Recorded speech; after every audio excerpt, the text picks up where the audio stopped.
India गठबंधन बनाया, बहुत अच्छी बात है। इंडिया गठबंधन बनाने से है, उससे गारंटी नहीं है काम।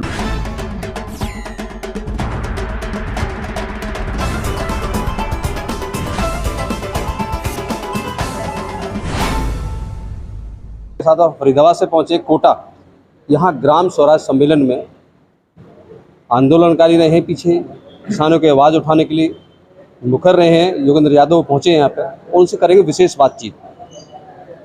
यादव जी, आप ग्राम स्वराज सम्मेलन में पहुंचे और आपने बहुत विस्तार से बातें भी की। इसमें सवाल ये खड़ा होता है, मुद्दे की बात यह है कि आपने कहा पिछली सरकारें भी ये ग्राम स्वराज को जो देना चाहिए था, संपूर्ण स्वराज की बात जो आपने की, ना पिछली सरकारों ने दी, ना वर्तमान सरकार ने कुछ सोचा है। आपके पास कोई ऐसा खाका है कि इसको कैसे ये ग्राम स्वराज मिले?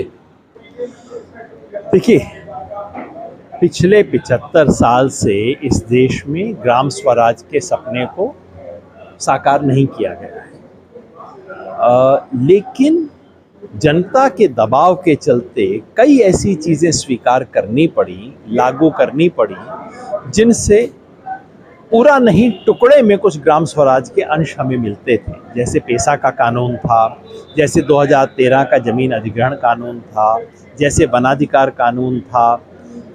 आज उसे आगे बढ़ाने की बजाय उसे भी ख़त्म करने की कोशिश हो रही है। अब 2013 के जो ज़मीन अधिग्रहण कानून है उसको भाई 125 साल के बाद, ये अंग्रेज़ों का बनाया हुआ कानून था 1890-93 का, 125 साल के बाद इस देश की संसद ने कहा कि भाई किसानों के साथ ज्यादती कर रहे थे हम, बगैर पूछे, बगैर उनकी राय लिए ज़बरदस्ती उनकी ज़मीन ले और पैसा भी लेने वाला तय करे, देने वाला नहीं। ये तो ज्यादती है। चलो हम थोड़ा सा आप ठीक करेंगे, कम से कम ज़मीन लेने से पहले राय पूछेंगे और उसको ठीक दाम देंगे।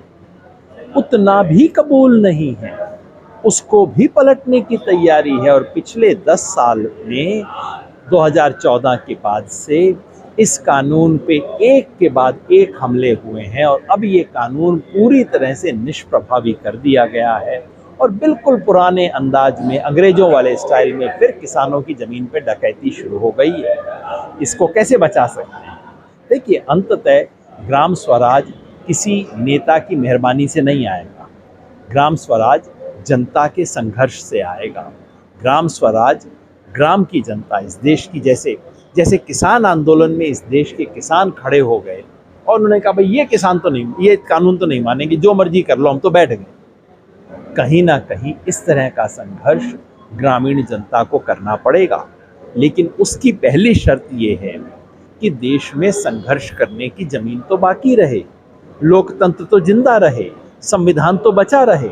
आज तो वो भी खत्म किया जा रहा है। आज तो हर तरह से स्वतंत्रता पे हमला है, गांव पे हमला है और इस देश के संविधान को ख़त्म करने की साजिश हो रही है। इसलिए हम सबकी पहली चुनौती है संविधान को बचाना, लोकतंत्र को बचाना। लोकतंत्र जिंदा रहेगा, देश बचा रहेगा तो हम झगड़ लेंगे, संघर्ष कर लेंगे, मना लेंगे, सरकार का कॉलर पकड़ लेंगे, लेकिन अगर लोकतंत्र ही समाप्त हो गया तो हम क्या करेंगे? इसलिए पहली चुनौती है और मेरा आह्वान आपके माध्यम से यही है कि हम सबसे पहले इस देश में लोकतंत्र को बचाएं। देश बचेगा तो बाकी सब बच जाएगा। एक सवाल और, आपने 3 कानून की बात की और किसानों का एक बहुत बड़ा तबका एक उसमें था उलझन में। आप 3 कानूनों को रद्द करने की बात तो कर रहे थे, ये 3 काले कानून का नाम भी दे दिया आपने, लेकिन आप या कोई भी आपके जो किसान नेता थे जो धरने में बैठे थे, ये फाइंड आउट नहीं कर पाए उसमें काला क्या है, या पूरा ही काला था, उसमें कुछ भी ऐसा नहीं था जो किसानों को भला करता हुआ। हाँ, ये आप थोड़ा ज्यादती कर रहे हो, क्योंकि हमने एक बार नहीं कई बार कहा। मैंने तो उस पर किताब पूरी की पूरी लिखी बताते हुए कि इन कानूनों में क्या काला है। मूलतः कानून क्या कर रहे थे? ये कानून इस देश की खेती पर कॉरपोरेट राज कायम करने की कोशिश कर रहे थे और अब तो खुलासा हो गया, 1 हफ्ता पहले खुलासा हुआ है कि ये जो कानून बनाया गया था कि जो जमाखोरी के खिलाफ कानून था, कानून को रद्द किया गया। क्यों रद्द किया गया? हम कहते थे हो ना हो इसके पीछे कोई कॉरपोरेट खेल है। अब पता लग गया है कि अडानी जी ने एक चिट्ठी लिखी थी भारत के नीति आयोग को। अडानी के कहने पे नीति आयोग ने एक अपनी कमेटी बनाई जिसकी रिपोर्ट आज तक सार्वजनिक नहीं की गई है। उस कमेटी की रिपोर्ट के आधार पर ये कानून लाए गए थे। तो अब तो हमारे आरोप में कोई संशय की गुंजाइश नहीं बची, अब तो प्रमाण मिल गया है कि इन कंपनियों के इशारे पर कानून बन रहे थे। खेती को किसान के हाथ से लेके कंपनियों के हाथ में देने की साजिश चल रही थी और इसलिए हम उसका विरोध कर रहे थे। अगर कोई ये कहे कि 3 कानून का संघर्ष अभी अधूरा है, मैं मान लूँगा, पर कोई कहे कि 3 कानून में काला क्या था ये नहीं बताया, तो इससे तो मैं सहमत कैसे हो सकता। एक आखिरी सवाल आपसे कि बात मोदी जी ने भी की कि किसानों की आमदनी दुगनी होगी, नहीं कर पाए। भाई उनके दावे हैं, कर दिया उन्होंने, लेकिन नहीं कर पाए। आप लोग दावे कर रहे हैं, किसान की हालत बदतर है। किसान जो, हम भी किसान हैं, गांव से आते हैं, तो किसान तो पहले भी संघर्ष में था, आज भी संघर्ष में है। आपके पास कोई फार्मूला है कि किसान की आमदनी, अगर आपको जिम्मेदारी दी जाए और मौका मिले कि भी किसानों की आमदनी दुगनी करनी है, तो कोई ऐसा फार्मूला है आपके पास? अपनी बात मैं बाद में करूंगा, जिन्होंने दावा किया था उनकी पहले कर दें। आप कह रहे हैं कि किसान जानना चाहता है कि जो सामने हमारा नेता है उसके पास ऐसा कोई रोड मैप है? बिल्कुल, दोनों बातें करूंगा। पहले ये कि मोदी जी ने जो कहा था कि मैं दुगनी करूंगा, आप कहते हैं हम नहीं कर पाए, मोदी जी तो आज भी नहीं मान रहे। मैं सिर्फ एक सिंपल सवाल पूछता हूं इस सरकार से, आप मुझे किसान की 2016 फरवरी में आय कितनी थी उसका आंकड़ा दे दो, और 2022 फरवरी में कितनी आय थी आंकड़ा दे दो। मेरे को कुछ ना चाहिए, आप डबल ना करो, बस मेरे को बता दो कितनी हुई है। आज तक सरकार ने कहीं पे भी बोला नहीं है कि 6 साल तक डुगडुगी पीटी कि डबल डबल डबल डबल, सुन सुन के कान पक गए, डबल होने वाला है, डबल होने वाला है, डबल होने वाला है। और जिस दिन 28 फरवरी 2022 आया उस दिन चुप, गायब। मतलब डबरू मदारी ने सब कुछ कर दिया और जिस दिन देखने आए खेल उस दिन गायब। ये क्या तरीका है? अब आप मुझसे पूछते हैं कैसे होगा? दुगनी करने का 5 साल में जो भी वायदा करता है वो तो है झूठा। दुगनी तो ना होगी, लेकिन कई चीज़ें करने की ज़रूरत है। 3-4 चीज़ आप कीजिए, किसान के हालात कहीं बेहतर हो जाएंगे। नंबर 1, उसको न्यूनतम समर्थन मूल्य की कानूनी गारंटी दीजिए। जैसे सरकारी कर्मचारी को तनख्वाह नहीं मिलेगी तो कोर्ट कचहरी से जाके ले लेगा ना, किसान को भी अपनी फसल का उचित दाम जो स्वामीनाथन कमीशन ने तय किया उसकी लीगल गारंटी दीजिए। नंबर 1। नंबर 2, किसान की फसल का जो कुछ उसको नुकसान होता है उसके मुआवजे की यूनिवर्सल स्कीम बनाइए जिसका 0 प्रीमियम हो। 0 प्रीमियम से हर किसान की फसल का मुआवजा कीजिए और उसको मुआवजा उतना मिले जितनी उसकी फसल का नुकसान हुआ है। पूरी दुनिया में ऐसे होता है, भारत में क्यों नहीं हो? नंबर 2 चीज़। नंबर 3, किसान जो कर्ज में दबा हुआ बैठा है उसको कर्ज से मुक्त करवाने के लिए एक परमानेंट कमीशन बनाइए। ये नहीं कि टुकड़ा फेंक दिया कि चलो इस बार 1 लाख तक का मुफ्त, अब तक ये मुक्ति, अब ये माफ़ कर दिया ना, माफ़ी छोड़ दो।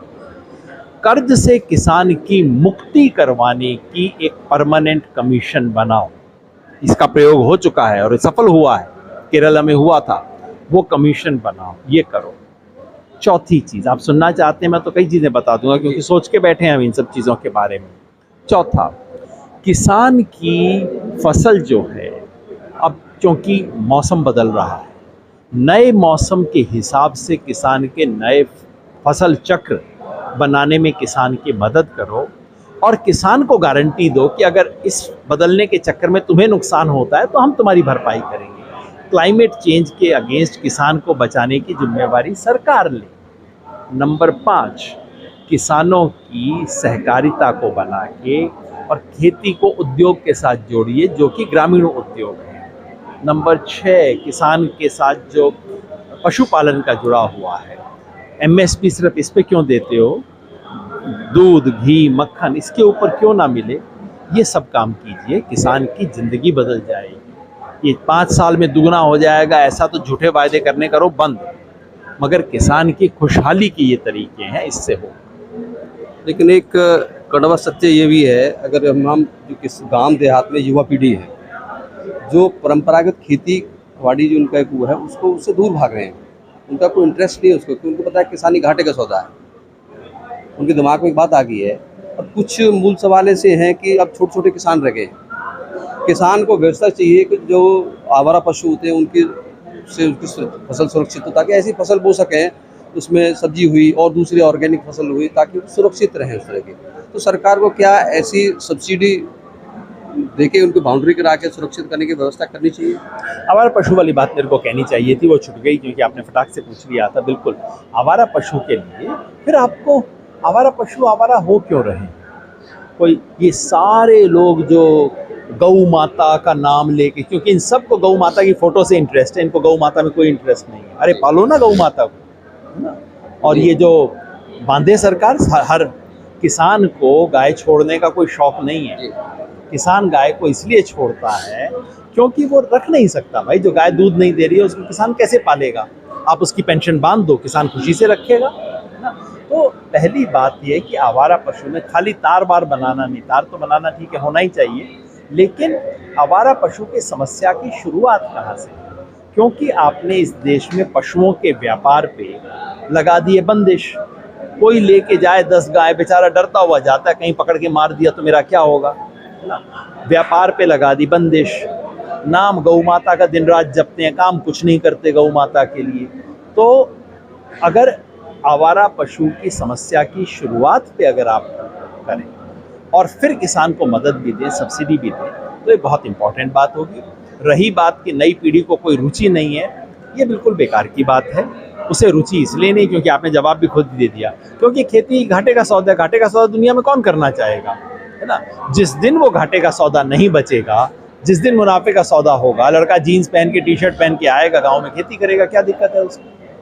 एक सवाल और राजनीतिक सवाल है, इंडिया गठबंधन बना है, सत्ता की दहलीज तक पहुंच पाएगा? इंडिया गठबंधन बना है, बहुत अच्छी बात है। मेरे को सवाल सत्ता का नहीं है, मेरे को तो संविधान का सवाल है। इस वक्त देश बचाने के लिए किसी न किसी ऐसी ताकत की ज़रूरत है जो कि इस निरंकुश सत्ता, निरंकुश अहंकारी सत्ता के खिलाफ खड़ा हो सके। इंडिया गठबंधन बनाने से उसकी उम्मीद पैदा हुई है, उससे गारंटी नहीं है। काम करना पड़ेगा, जनता के जो सवाल हैं उसको लेके ज़मीन पे उतरना पड़ेगा, संघर्ष करना होगा, आंदोलन करना होगा। अगर वो करेंगे तो जनता करेगी, और अगर आपस में लड़ मरेंगे, कौन बनेगा प्रधानमंत्री का सवाल आज सेटल करने लगेंगे तो जाहिर है नुकसान होगा। तो आज पूरा देश देख रहा है कि भाई अपने लिए अपनी कम सोचो। जैसे 1977 में जनता पार्टी बनी थी ना, जयप्रकाश नारायण ने सबको कहा था कि सब चुप करो, इस टाइम देश को बचाओ। आज उसकी ज़रूरत है, सब चुप करो, देश को बचाओ, ये जिम्मेवारी है। धन्यवाद। आप सुन रहे थे योगेंद्र यादव जी को, बड़े विस्तार से बातें की हमारे साथ में इन्होंने, और बताया राजनीतिक तौर पे चर्चा की हमने इनके साथ में, किसानों की बात की, क्योंकि ये ग्राम स्वराज सम्मेलन पहुँचे थे, उन्होंने सब उनका बड़े बेबाकी से जवाब दिया।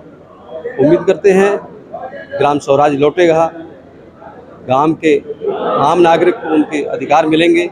आप जुड़े हुए थे मुद्दे की बात में कृष्ण कौशिक के साथ, हमारे साथ जुड़े रहने के लिए बहुत बहुत धन्यवाद।